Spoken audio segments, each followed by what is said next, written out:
With tanks of compressed air strapped to his back, man has a newfound ability to penetrate the 4/5 of his world that consists of water. He does it for fun, for exploration, and for work.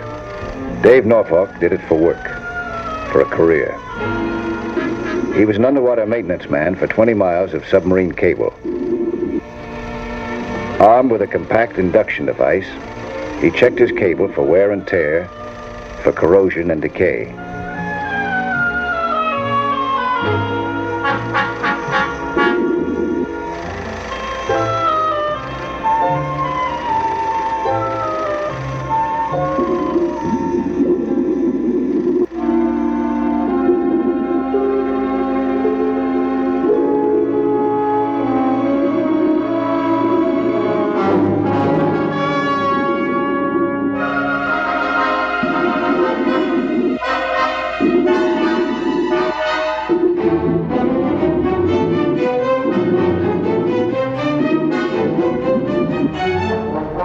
Then Dave Norfolk met his death on the job.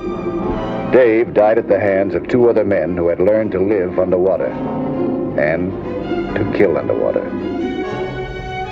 There were no scars, no wounds to testify to what happened.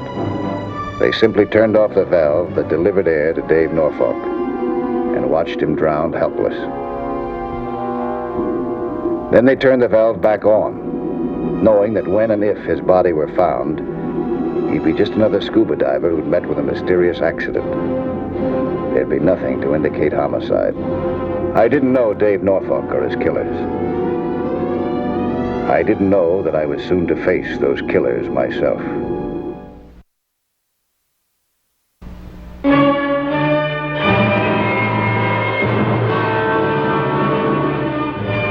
I learned about Dave Norfolk's disappearance a few days later from a man named Victor Halstaff, who looked me up at work. Halstaff was an official of the company which maintained the cable and employed Norfolk. Well, this man, the man that was drowned, was he just doing a purely routine job? That's right. That's what makes it so hard for us to understand. He was just checking cable. Job he'd done before a dozen times. Was all this cable underwater? Yeah. Runs out from shore about 20 miles to Sea Rock Island. Services the Radford Chemical Corporation. Oh, yeah, I've seen the plant from the water. That's the place that makes chemicals out of kelp and seawater, isn't it? That's right. The plant covers the entire island, so they have this special cable. Of course, eventually, that'll be replaced for the radio telephone. But until it is, we're going to have to send men down there from time to time to check that line. Well, that's a white sandy bottom out there. Visibility is very clear.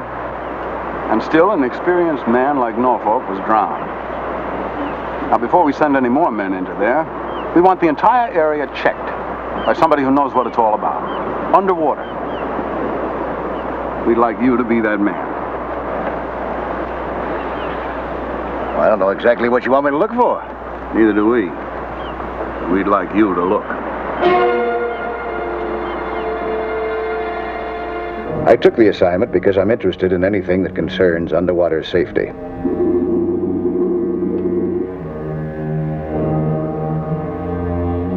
My first approach was to retrace Dave Norfolk's route the day he disappeared.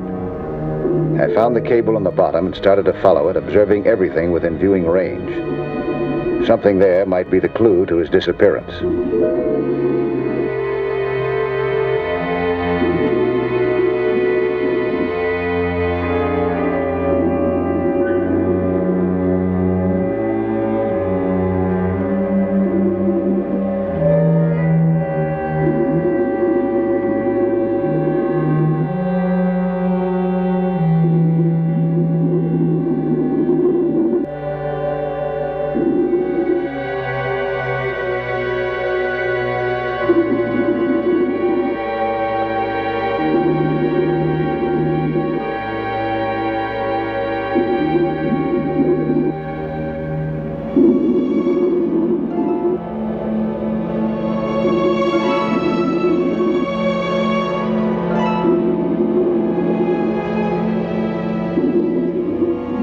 A giant bat ray was following the same course from the opposite direction. I stopped. It passed me by as I expected. I wondered if such an encounter might have frightened Dave Norfolk into panic. I couldn't know then that it was no native of the sea, but fellow human beings who had doomed him.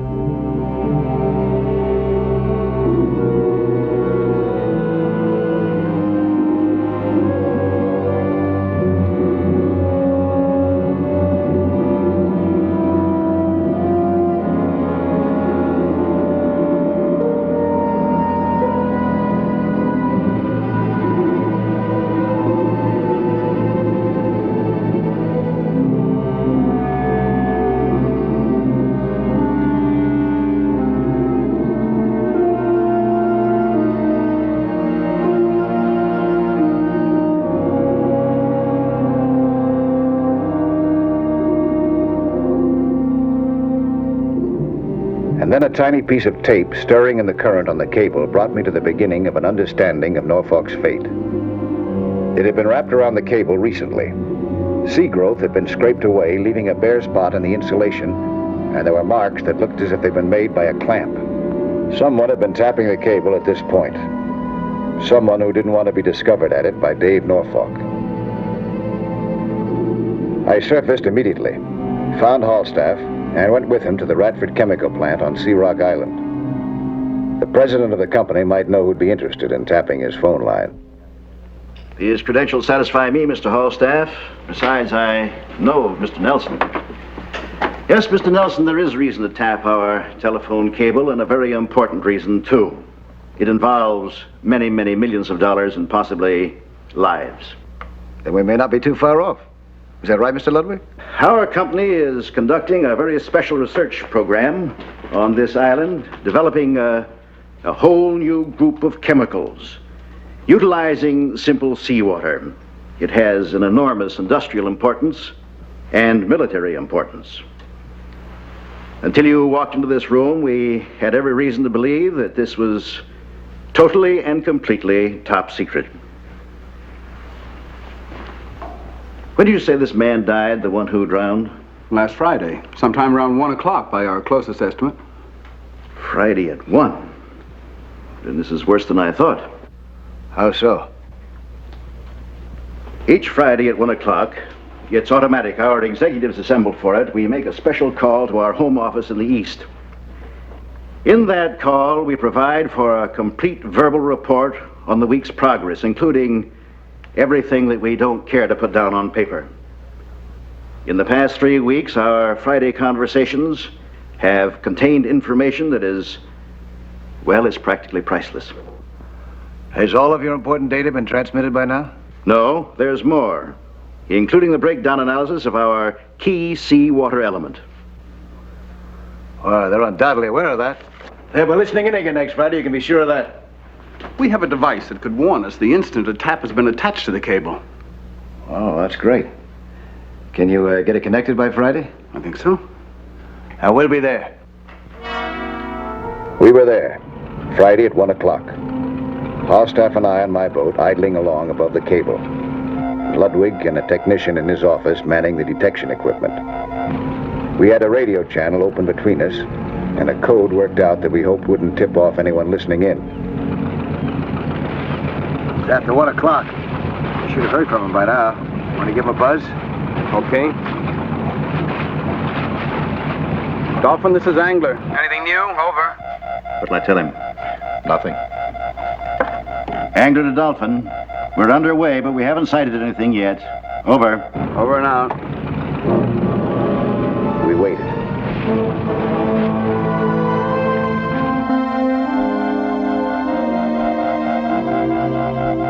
When Halstaff and I received the word that a tap was on, I was prepared to follow the route of the cable till we found another boat drifting above it. That one should be the diver's boat, and we'd have them red-handed.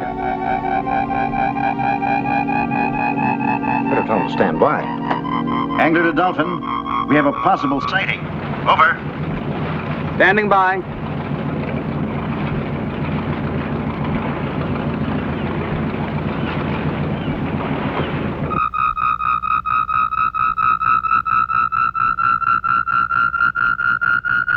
This is it. Hello, Dolphin. We have a positive sighting. A large school of tuna. Over. Roger, over and out. A large school of tuna. That was our code for a sure tap. We took off at full speed.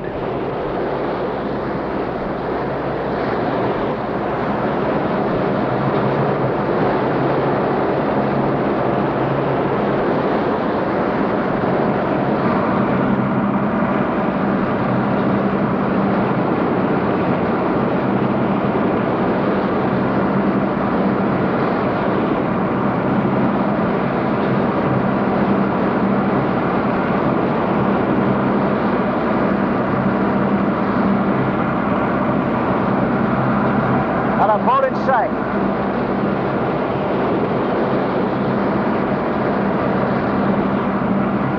Full speed wasn't fast enough, for it soon became apparent there was no other boat to find. We searched the empty horizon in vain.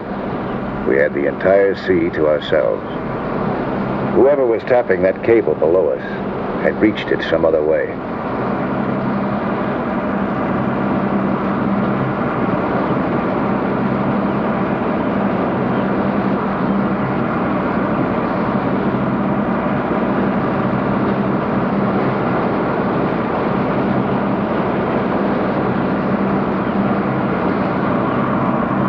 See, not a thing. Got a boat in sight. I can't figure it out.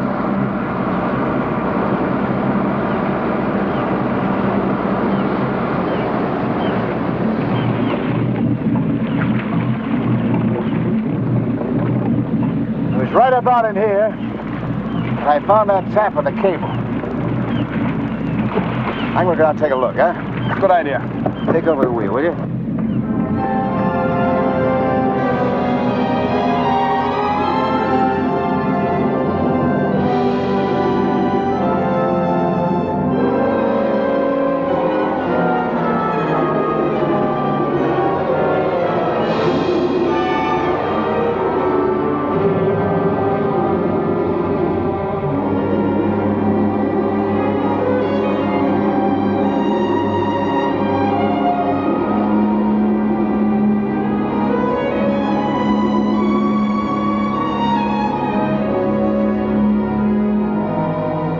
This time, when I reached the spot where last the cable had been tapped, I found nobody, nothing.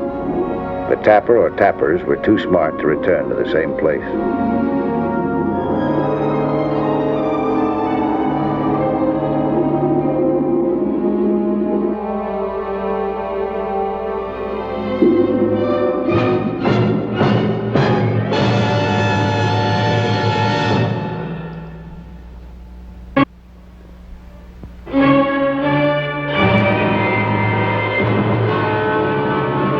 I wasn't able to find the divers who were tapping top-secret telephone communications along an underwater cable. They were men who would kill rather than be discovered.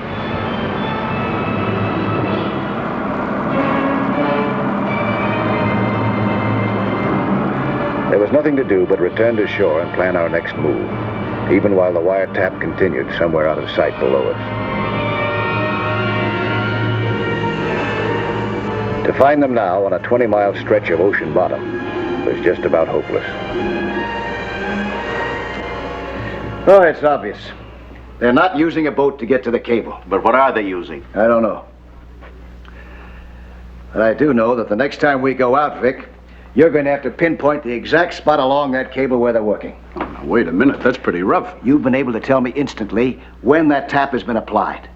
Now I got to know where, so I can hit the water just above it. Think you can do that? Well, maybe we could. With an electronic echo device. Measure the modulations of the impulses from the point of the tap. You need some special computing. That'll use up some pretty precious minutes before we can get your boat bouncing. Well, next time, I won't be using my boat.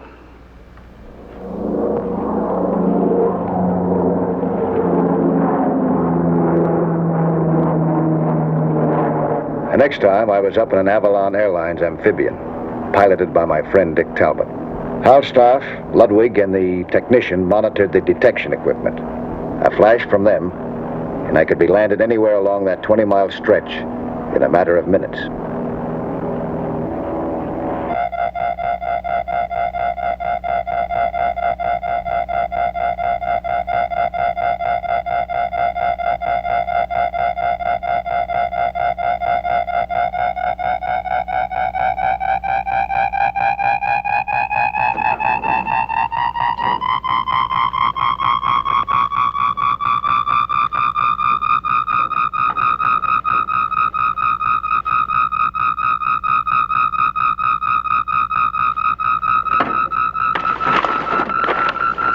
right about there.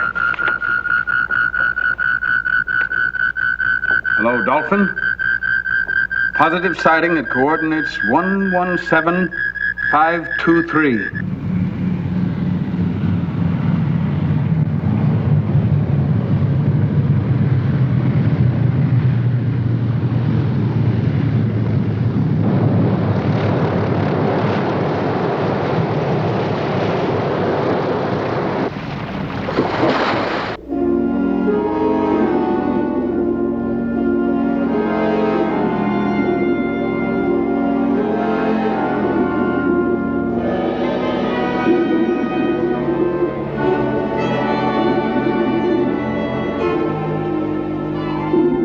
The computation may have been a little off, or Dick may have overshot his water landing, because when I found the cable, there were no divers in sight.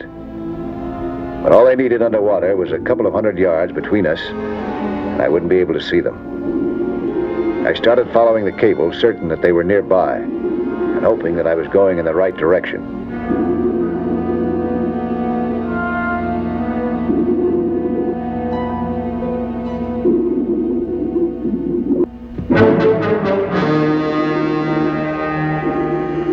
And there they were, listening in all right with a device that I'd never seen before, and recording the conversation on a tiny, waterproof wire recorder. There were two of them to one of me. I knew now that they were the killers. I had to take them by surprise.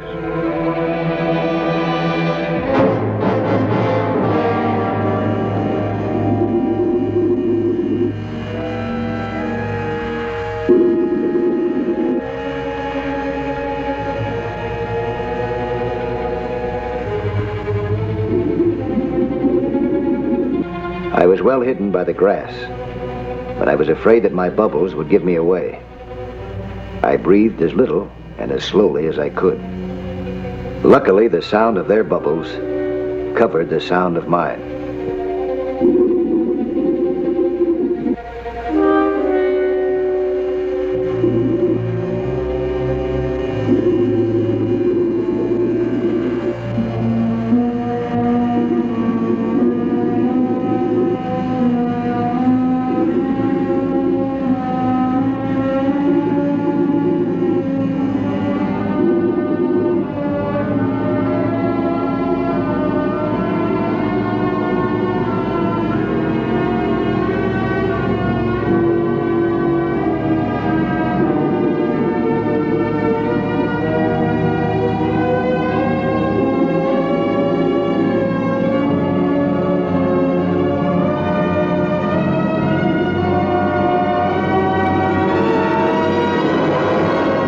I cut the first man's air hose.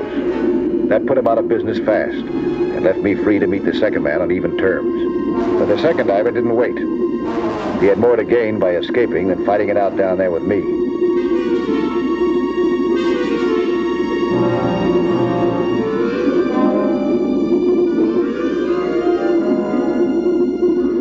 By the time I spotted him, he had an almost impossible head start on me.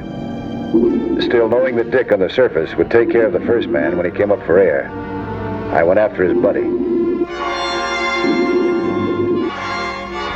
I lost him completely for a time, but his direction was generally back towards Sea Rock Island, so I kept swimming that way and desperately hoped for a glimpse of him.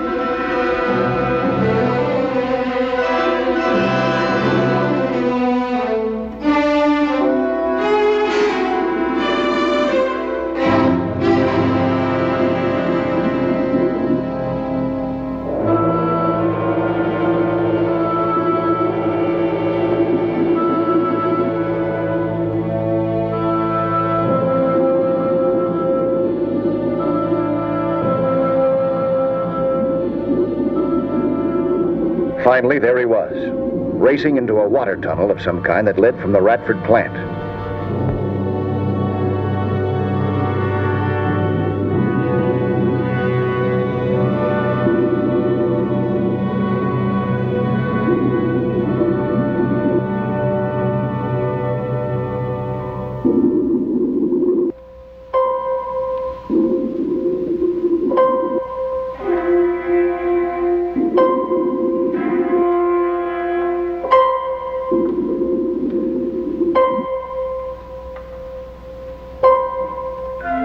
Now I knew how the divers had reached the cable without being discovered. They had come from the plant itself.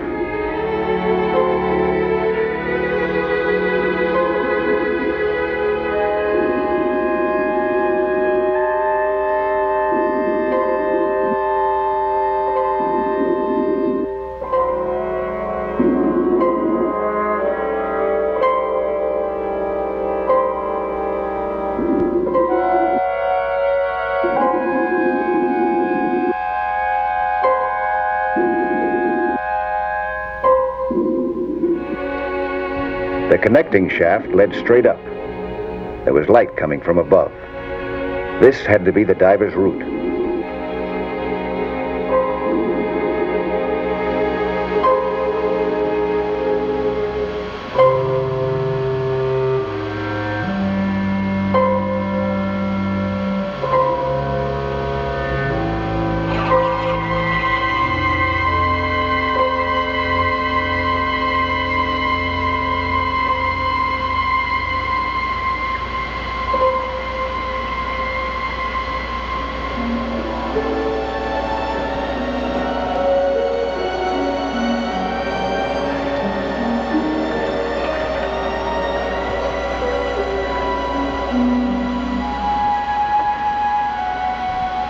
The first thing that I was aware of when I came out of the water was the sound of turbines or generators nearby.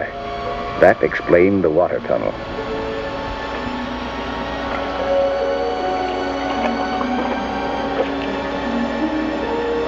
I saw his tanks and diving equipment still dripping on the floor.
He was out cold.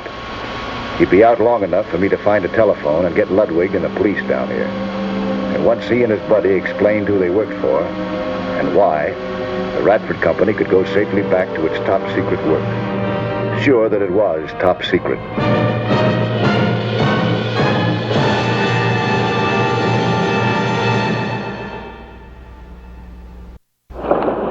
Hi, I'm Lloyd Bridges, inviting you to join us for another action-packed story of underwater adventure 1 week from today.